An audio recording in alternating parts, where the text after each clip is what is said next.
Every morning holds a quiet invitation, an unseen moment before the noise, before the stress, before the world demands anything of you. It's in that fragile space just after you open your eyes that you have a choice: to rush into the day unarmed, or to pause and remember who holds the day. To remember God's goodness isn't just a religious act. It's an act of war against despair, anxiety, and meaninglessness. It's a deliberate choice to ground yourself in something eternal before you face everything temporary. Most people start their mornings reaching for their phones, scrolling through curated illusions, or drowning in deadlines before they've even left the bed. But what if you began your morning with a different impulse? Not to consume, but to connect. To realign your mind with the truth that no matter what is happening around you, God's goodness remains unchanged, unwavering, and always enough. When you begin your day with the conscious act of remembering, you're not being passive. You're training your spirit to see what others overlook. You're reminding your soul that there is order in the chaos, that purpose runs deeper than pressure, and that you are not alone in what you carry. You remember not to escape reality, but to face it with clarity. You remember not to ignore pain, but to see it through the lens of something higher. This is not about denying your struggles. It's about not letting them define you. It's about waking up every morning and choosing to see the fingerprints of grace over your life.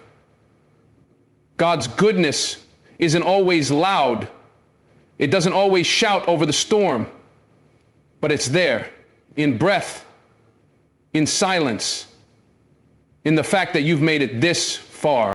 So before you move, before you speak, before you do, remember, that single act has the power to shape the rest of your day. Not with false comfort, but with real strength. Because when you start your day remembering God's goodness, you don't just wake up, you rise. We live in a time where goodness is often interpreted through the lens of circumstances. If everything is going well, if your plans unfold smoothly, if your body is healthy and your relationships are peaceful, then God must be good. But what happens when the foundation cracks? What happens when loss, rejection, or silence fills the space where clarity used to be?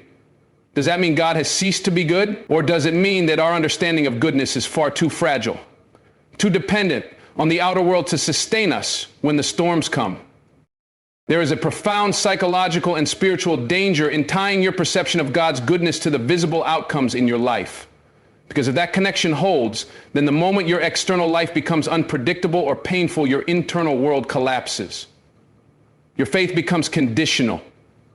And a conditional faith will always be a vulnerable one. But real growth, real transformation begins when you detach the idea of goodness from circumstantial comfort and learn to recognize it as a deeper truth that operates even when things don't go your way. God's goodness is not a mood. It is not a temporary relief from suffering. It is a fundamental attribute of the divine, unchanging, consistent, and often most visible not in the moments of abundance, but in the moments of emptiness. It's in the long night when your prayers go unanswered, but somehow you're still sustained. It's in the waiting season where nothing moves, and yet your character is being formed. It's in the oak that teaches you empathy, in the confusion that drives you to wisdom, in the heartbreak that softens your arrogance and teaches you how to love again, without walls. From a philosophical standpoint, if God's goodness fluctuated with your feelings or your fortune, then it wouldn't be goodness at all, it would be performance. It would be something transactional, not transcendent, but true goodness, like truth, is not determined by your experience of it in the moment. It reveals itself over time, often in retrospect, in the ways you were held when you didn't even realize it, in the strength you discovered only because weakness forced it out of you, in the faith that was built in the desert, not the garden. We need to challenge this modern obsession with immediacy. The belief that if something isn't resolved quickly, it has no value. That belief has crept into our spirituality. We want God to show up on demand. But God's goodness is not a service, it's a presence, a force that is steady even when your life is anything but. And when you begin to understand that, you start to live with a kind of quiet confidence You stop needing every door to open. You stop needing every person to validate you. You stop panicking when plans change because you've anchored yourself in something deeper than outcomes. There's a kind of strength that comes from this recognition, a moral and mental endurance that doesn't require comfort to remain whole. And that kind of endurance is rare. It's what distinguishes people who merely survive hard seasons from those who emerge from them wiser, stronger, and more grounded. Remembering God's goodness in the face of difficulty is not denial, it's defiance. It's refusing to let the world convince you that pain is the only truth. It's choosing to interpret your life through the lens of a higher narrative, one that stretches beyond what is immediately visible. When you wake up in the morning and choose to remember God's goodness, regardless of how you feel or what you're facing, you're making a philosophical statement about reality. You're declaring that goodness is not just something you receive, it's something you trust, even in the absence of evidence. And that act of trust, practiced daily, slowly reshapes the architecture of your mind. It frees you from fear, makes you durable. So remember this: if your faith is tied to good times, it will die in hard times. But if your faith is tied to God's unchanging nature, then no storm, no silence, and no season will have the power to undo you. It's not just the world around you that needs to change, it's the lens through which you see it. That's the fundamental power of remembrance, particularly in the quiet moments of the morning. What you choose to focus on first doesn't just color your mood, it structures your entire perception of the day. And that's not poetic, that's neurological. The brain is a pattern-seeking, meaning-generating system that filters reality through the frameworks you give it. If your first thoughts are fear, resentment, or urgency, then your mind will unconsciously seek evidence to reinforce those narratives. But if your first thoughts are centered on the goodness of God, on His consistency and presence, then your brain, and more importantly your heart, starts to calibrate to a different rhythm, a rhythm of peace, of clarity, of strength. And that's the key idea here. Remembrance is not a passive act. It's not just a nostalgic feeling or a sentimental nod to faith. It is a deliberate, conscious discipline that recalibrates your internal posture before the world begins its assault on your attention. Every day, your environment will try to dictate how you feel, what you fear, and who you should become. If you don't prepare your inner world, the outer world will shape you for you. That's why it matters so much what you remember in the morning. You're not just remembering that God exists. You're remembering how He operates, who He is, and what that means for your identity. That moment of remembrance becomes a kind of compass, orienting you back to truth in a world full of distortion. It becomes an internal alignment, a way to set your spiritual, emotional, and cognitive bearing so you don't drift into the chaos of someone else's expectations or the panic of your own uncertainty. We often underestimate how easily influenced we are. You scroll through news and fear creeps in. You glance at someone else's highlight reel and envy wakes up. You check your inbox and suddenly your worth is measured in tasks completed. That's not just distraction, that's distortion. The world distorts your priorities the moment you engage with it, unless you've already anchored yourself in something deeper. Remembering God's goodness doesn't insulate you from difficulty, but it inoculates you against the despair that difficulty can bring. It tells you that you're not defined by what happens today, you are defined by what you know to be eternally true. And that truth, if you allow it to saturate your thoughts, begins to create space between stimulus and response, between emotion and reaction. That space is where wisdom lives. It's where maturity lives. It's where freedom lives. Most people react to life, but those who take time in the morning to remember, to reflect, to realign, they respond to life.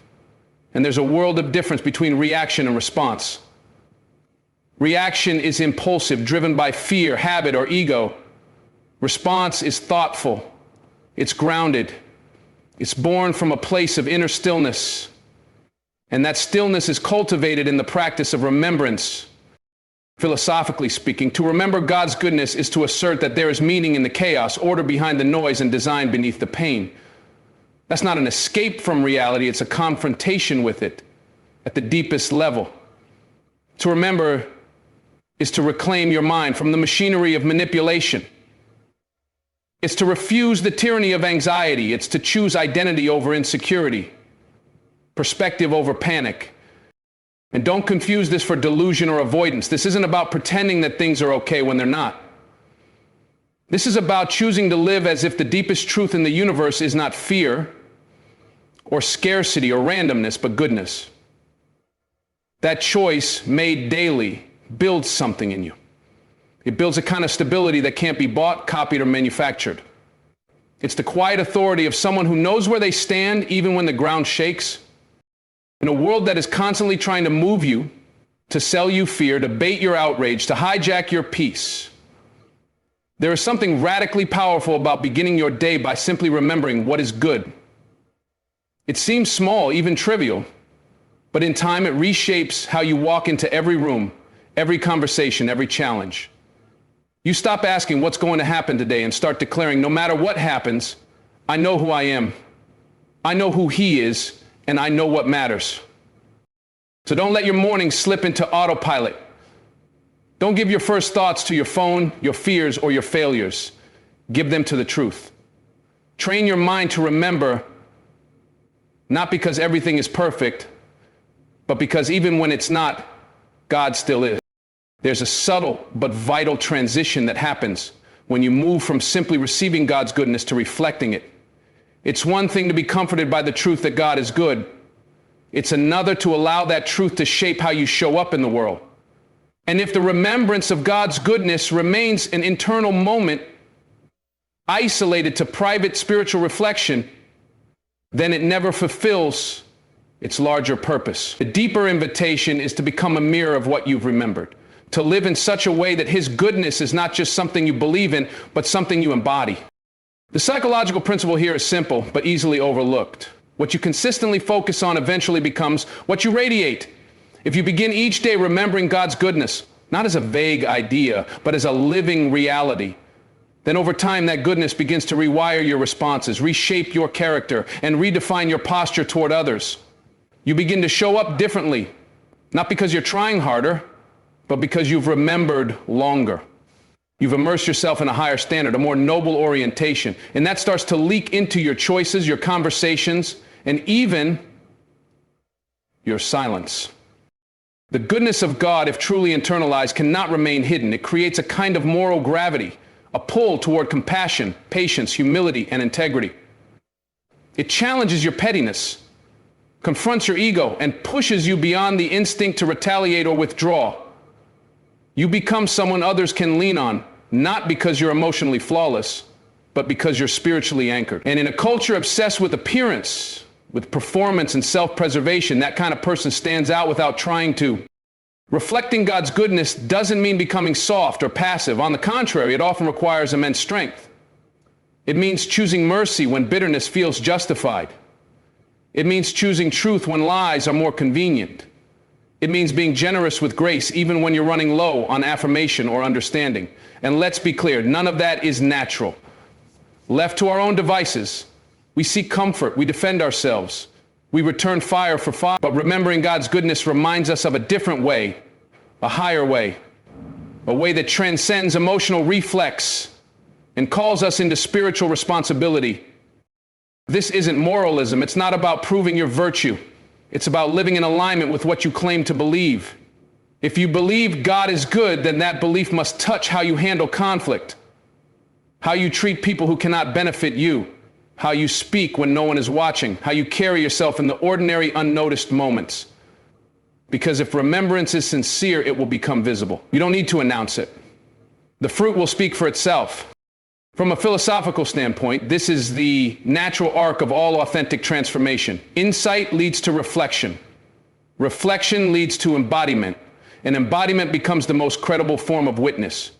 We talk a lot about influence, but real influence doesn't come from what you say, it comes from how you live. It comes from the quiet strength of someone who has been shaped by goodness so consistently that it's no longer a performance, it's a presence. That kind of person doesn't need a platform. They become one. There's a deeper motivation at work here as well.